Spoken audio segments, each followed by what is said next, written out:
My 7-year-old daughter saw the 52-person family tree my parents proudly hung in their hallway. Everyone was on it, except me and her.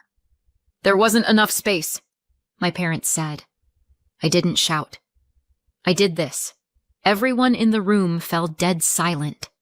If you've never tried hosting Christmas in a house where you're technically part of the family, but also somehow the live-in maid, let me tell you, it's a very specific flavor of hell.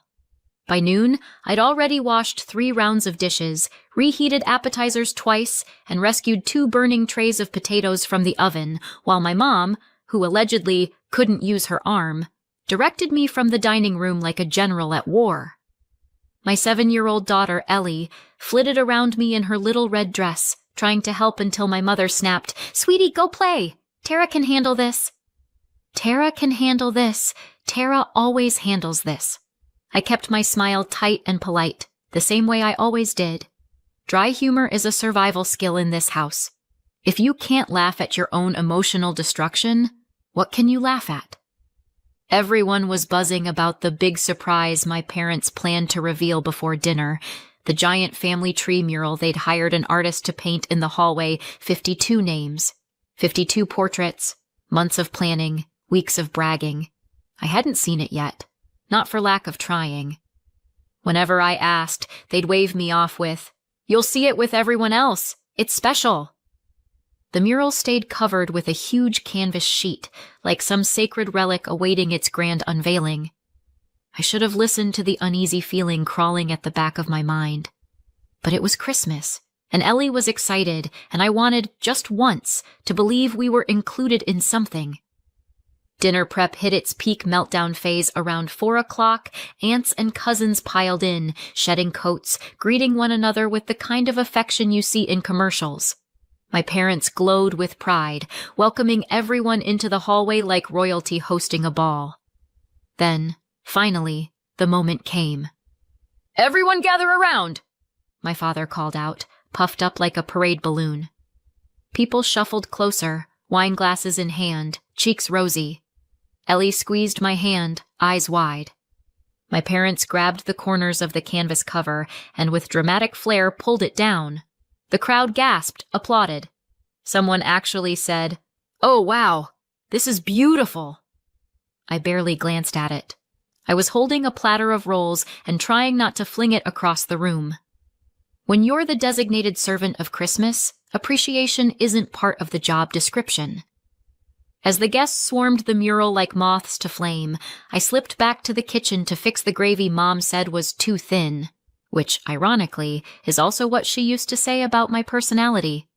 I didn't see Ellie wander off. It was 20 minutes later, when everyone was seated, when wine was flowing, when my dad toasted to family unity, that Ellie returned. Her tiny hand tugged at my arm. "Mom?" I knelt beside her. "What's wrong, baby?" Her eyes were shiny. Not crying, but close. "I can't find me." "Find you?" I echoed. She nodded, swallowing hard. "On the tree. I looked really hard. Can you help me?" Something in me went cold. I stood up, ignoring my mother's hissed, "Tara, sit! We're making a toast!" "No, not tonight." Ellie led me to the mural. We stood in front of it together, the hallway suddenly feeling impossibly long and too bright. It was elaborate. Branches curling in gold, little portraits painted in soft watercolor tones, names in careful script underneath. I scanned it, expecting to find us tucked somewhere out of the way I found. My sister Heather, her husband Blake, their daughter Kira. 5 cousins, 3 second cousins, the cousin who never calls the cousin's wife the cousin's wife's mother. Okay. I found the neighbor from 2 houses down the au pair who lived with us for 1 year a decade ago, my mother's best friend, even a distant great-aunt I swear hasn't been conscious since 2003, but not me, not Ellie. I felt my chest tighten. Okay, don't panic. Look slower. We checked again. Every branch, every leaf, every swirl of painted gold. Nothing. Ellie's voice came out small. "Maybe they spelled my name wrong?" My heart cracked a little. I wanted to lie. I wanted to protect her. I wanted to invent an excuse that would soften the blow. But the truth sat there, staring back at me in 52 perfectly painted faces. We weren't forgotten. We were excluded. On purpose. I marched straight to my parents. Mom was laughing with a guest, holding her wine glass high, the picture of holiday joy. "Mom," I said quietly, "Ellie and I aren't on the mural." She blinked at me, her face barely shifting. "Oh, well, there wasn't enough space. There are 52 people on it. Yes, and it couldn't fit everyone," she said dismissively. "You included the au pair. Well, she was special to us. You included neighbors. Close friends count as family. And Ellie doesn't?" Mom's expression tightened. "Tara, you're making a scene. It's a simple decoration." I stared at her. A simple decoration. My daughter's name erased. My existence erased, and it wasn't even worthy of guilt. Just annoyance. Behind me, Ellie stood very still. That decided it. I leaned down to her. "Sweetheart, go upstairs. Pack your backpack." She nodded once, silently, and hurried up the stairs. I didn't bother explaining to anyone else. Not my parents, not the guests, not the people who stared at me like I'd broken the Christmas spell. I went upstairs, grabbed my own bag, shoved in what mattered, and walked back down with Ellie's hand in mine. Conversation stopped. Forks froze midair, eyes widened. Someone whispered, "Are they leaving?" Yes, we were. I didn't say goodbye. I didn't owe them a performance. We stepped out into the crisp night air. Ellie shivered, gripping her bag. I unlocked the car, loaded our things, and got into the driver's seat. Ellie buckled her seatbelt slowly. "Mom, where are we going?" I started the engine. My hands were steady for the first time in years. "Somewhere better," I said. "We're starting over." She nodded, trusting me completely. As the house grew smaller in the rearview mirror, I felt something lift. Something heavy. Something old. Whatever came next. They had no idea, and neither did I. But I knew one thing. We weren't coming back. I didn't sleep that first night in the hotel. Ellie did, curled up under the stiff white duvet like she finally felt safe. But I lay awake staring at the ceiling, feeling something old and ugly claw its way up my spine, because leaving wasn't just about the mural. It was about everything that came before it. Everything that built the version of me my parents counted on. Everything that made them believe wiping me and my daughter off a 52-person family tree was acceptable. You don't cut someone out of your life suddenly. You do it slowly, layer by layer, year after year. And the truth? My parents had been cutting me out since the beginning. I was 2 years older than Heather, and apparently that made me the designated work mule of childhood. If there was a mess in the house, guess who cleaned it? If something broke, guess who fixed it? If Mom needed help sorting bills or packing holiday boxes or straightening up, guess who she called? Not the golden child. No, Heather's job was to exist. My job was to keep existence running smoothly. There's this one memory I can't shake. I was maybe 10. My parents decided they wanted the hallway repainted before a family gathering, and I spent a whole Saturday painting the bottom half of the wall. Primer, 2 coats of color, trim, everything Heather contributed by walking through once and saying, "Pretty." The next day, someone complimented the paint job. My mom smiled and said, "Isn't Heather talented?" I stood there holding the empty paint can like a confused extra in my own life. I told her, "I painted it." And my mother said, "Yes, but she helped pick the color." Dry humor is hereditary, I guess. I think that was the first time I laughed out of disbelief. It didn't change when we got older. Teenage Heather was always busy. Busy with a club, busy with a project, busy with Blake even when he was just the boy she giggled about, busy being the person my parents wanted her to be. If I asked for help? "Oh, Tara, you're so good at these things," Mom would say. "You don't mind doing it, right?" Right. Because why would I ever have homework, or deadlines, or a life? And then adulthood hit, but instead of equality, the dynamic calcified. I became a single mom. Heather got married, had Kira, started posting photos of her color-coordinated life on Instagram, and my parents ate it up. Every school project Kira did, genius. Every minor achievement Heather made, groundbreaking.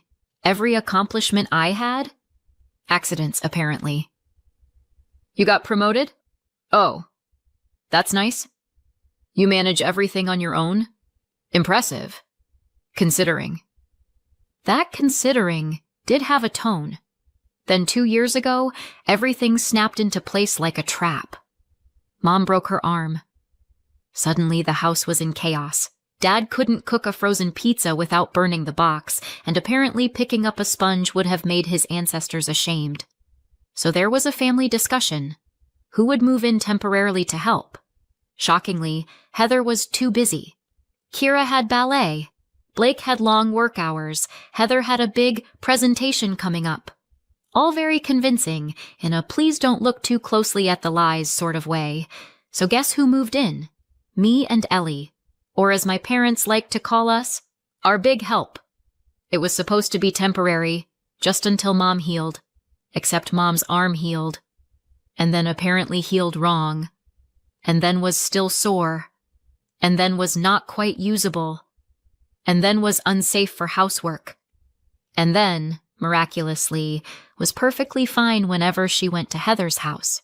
Heather would brag, "Mom baked banana bread for us yesterday." Funny, she never baked while I was living there. Maybe her arm just didn't like me.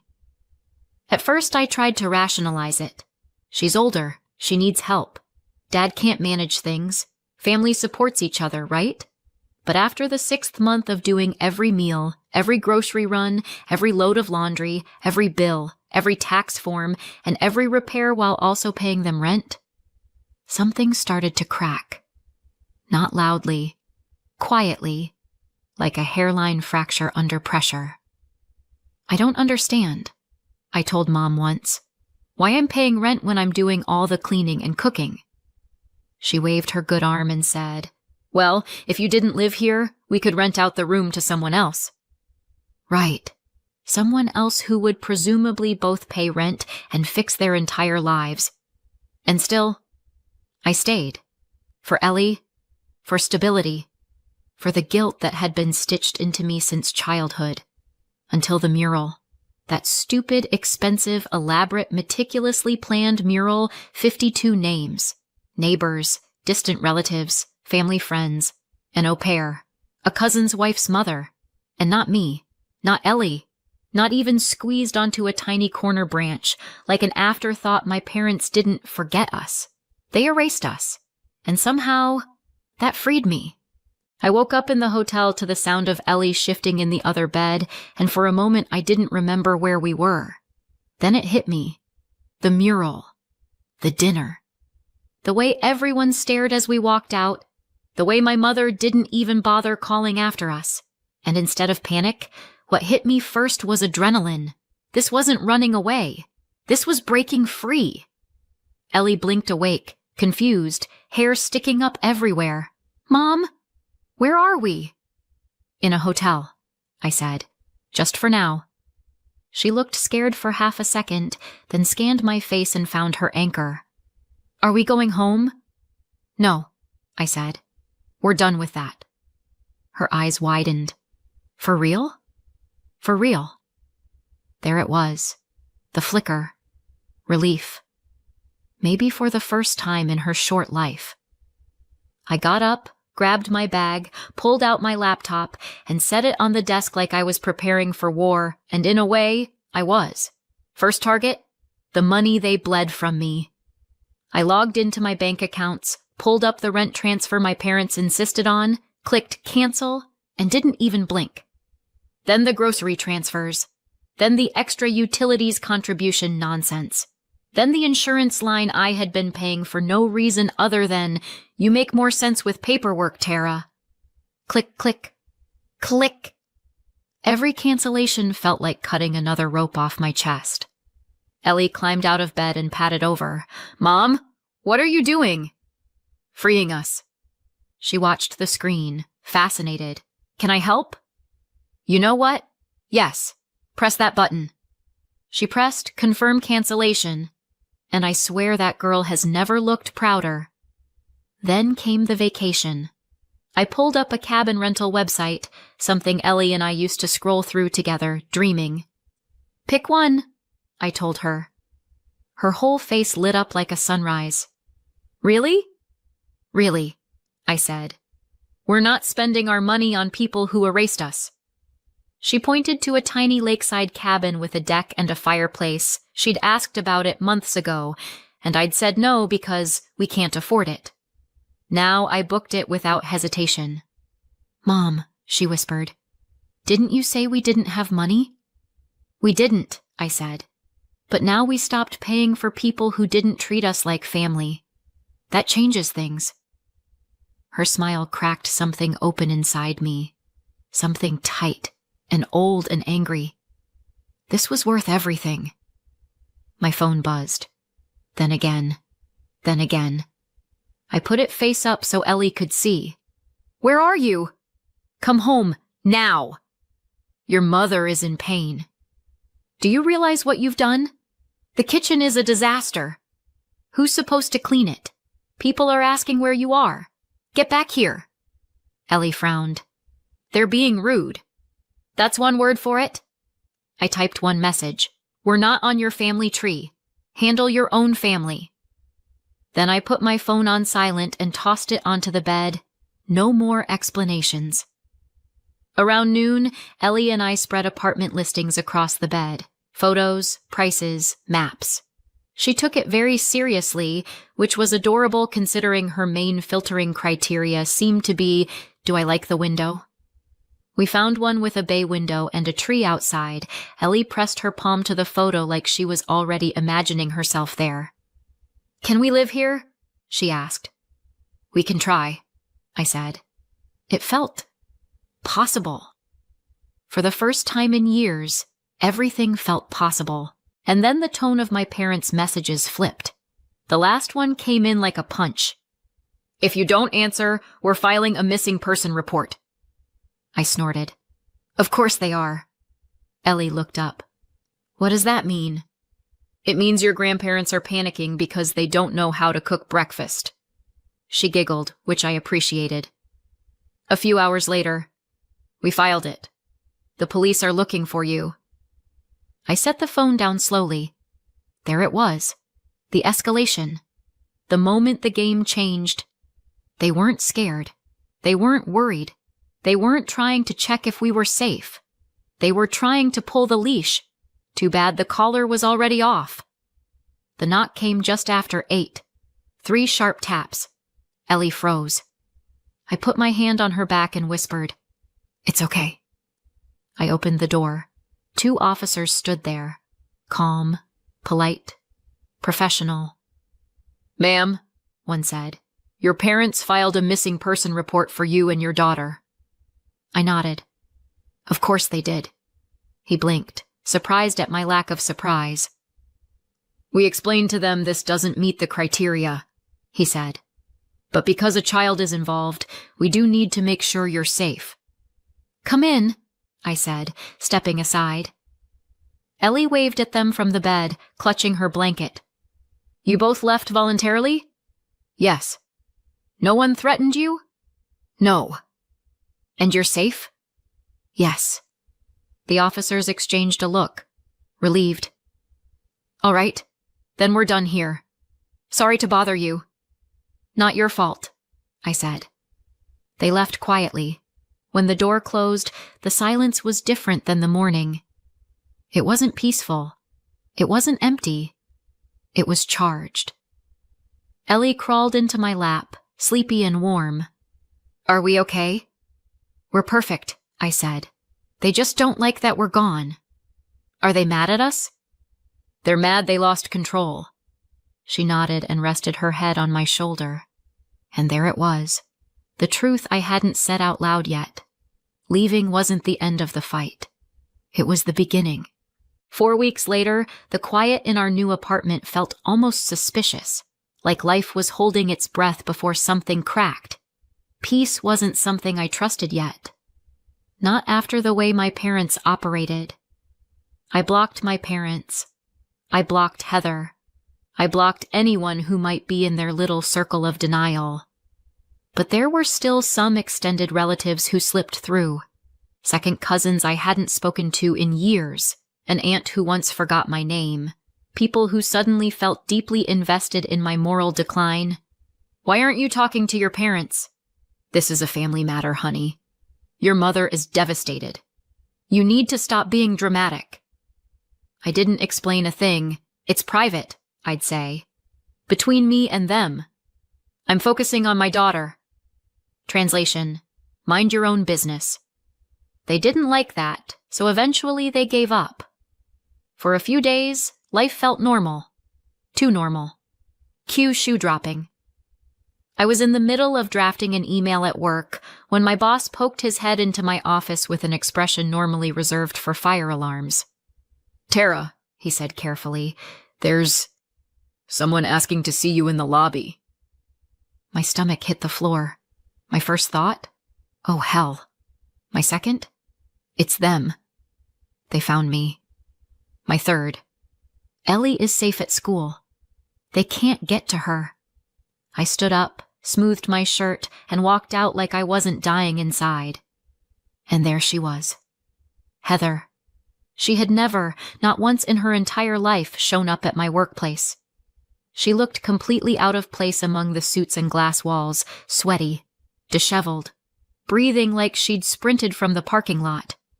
"Tara," she said, grabbing my arm, "you need to come home. Now."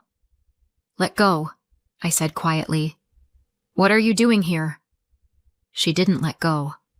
"Mom and Dad. Tara, they're a mess." "Oh, here we go." "They can't keep the house clean," she rattled off. "They're living on takeout. The utilities are behind. The paperwork. Tara, you have no idea. The paperwork. Dad can't figure anything out. Mom says her arm hurts too much. The fridge broke. The bills are piling up. So hire someone," I said. She blinked. "They don't have money." "They had money for a 52-person mural." "That's different." "Sure," I said. "Art is forever. Clean dishes are temporary." She pushed her hair back with a shaky hand. "You don't get it. I don't have time to deal with this. I have a job and a husband, and Kira's activities. I can't just drop everything." I stared at her. "Oh," I said. "So basically, you're too busy." "Yes," she said, relieved I finally understood. "And you think I'm not?" She froze. I watched the realization crawl across her face like a slow bug. Her face tightened. "This isn't fair, Tara. You can't just disappear and dump everything on me." "Oh?" I said. "So now it's your turn and suddenly it's not fair?" She looked away. "You're the one who had the time," she snapped. "You lived with them. You handled everything. That was your role." "My role," I repeated. "Assigned by who?" She didn't answer. I stepped closer. "Let me try your logic on you, Heather. You were the daughter they celebrated, the daughter they bragged about, the daughter who got every perk, and somehow I was still the one expected to do all the work. That's not—" "They cut me and Ellie off their family tree," I said. "You know what that means? It means we weren't family to them. So why exactly am I supposed to keep acting like their personal staff?"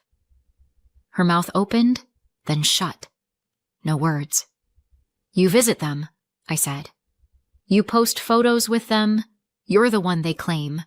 So why aren't you stepping up?" I don't have time," she whispered. "Neither did I said. "But I still did it for years. And they erased me anyway." Her eyes flashed with something. Shame, annoyance, maybe both. "This is unbelievable," she muttered. "You're just walking away?" "I already did." She stared at me like she was waiting for the old version of me to show up, the one who would rush in, apologize, fix everything she didn't find her. "I can't handle this," she said, voice trembling. "You were never supposed to," I replied. "That was always the problem." She swallowed hard. Then she turned and walked away, her heels clicking like tiny explosions of defeat down the hallway. That evening, I picked Ellie up from school, and for the first time all day, I took a full breath.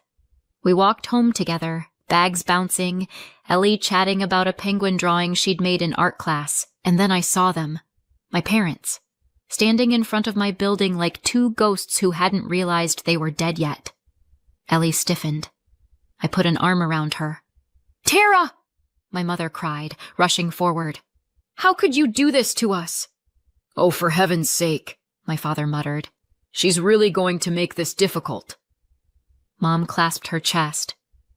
"Do you want your daughter to abandon you one day, like you abandoned us, when we needed you the most?" "Right. The guilt parade." "You're teaching her terrible things," Dad added. "What kind of mother are you?" I stared at them, calm, cold. "You left us off the family tree," I said softly. "You told the whole world we didn't exist." Mom waved a hand. "Oh, stop it. It was symbolic. It was accurate," I said. "You treat Heather like a daughter. You treat me like a housekeeper you don't pay." Dad stepped forward. "You owe us money." "For what?" I asked. "Babysitting Ellie for a few hours when you begged me to let you?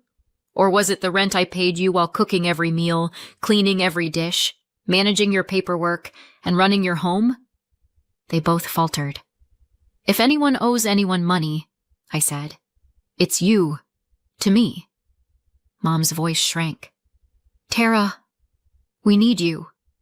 "No," I said, "you need a maid." A silence fell so heavy it felt physical. My parents looked at me, then at Ellie, who was staring at them like she didn't recognize them anymore. "Please," Mom whispered. "You're our daughter." I shook my head. "You made that choice when you erased us." And just like that, their faces broke. Not in sadness, in shock, in disbelief that I wasn't folding back into their control. They turned and walked away. But the damage had already been done, just not the way they thought. Because for the first time, they couldn't manipulate me. For the first time, I was free. About a year later, I started hearing scraps of news about my parents from the few relatives I still tolerated. Apparently, after I left, they tried to keep things exactly the same, meaning they tried to replace me with a cleaner, a handyman, and some household helper they found online. It lasted 2 months. The bills lasted much longer. When the invoices piled up, they expected Heather to step in. She laughed. "Absolutely not." That was the beginning of their golden child illusion cracking. By spring, Mom's bad arm healed with miraculous speed. Convenient. Right around the time they realized no one else was going to sweep their floors, Dad even started cooking. And yes, the neighborhood still hasn't recovered from the shock. Eventually, the math caught up to them. No rent coming in from me, no free labor, expensive helpers, missed payments. They had to sell the house. They moved into a much smaller place across town, 2 bedrooms, thin walls, and neighbors close enough to hear their arguments.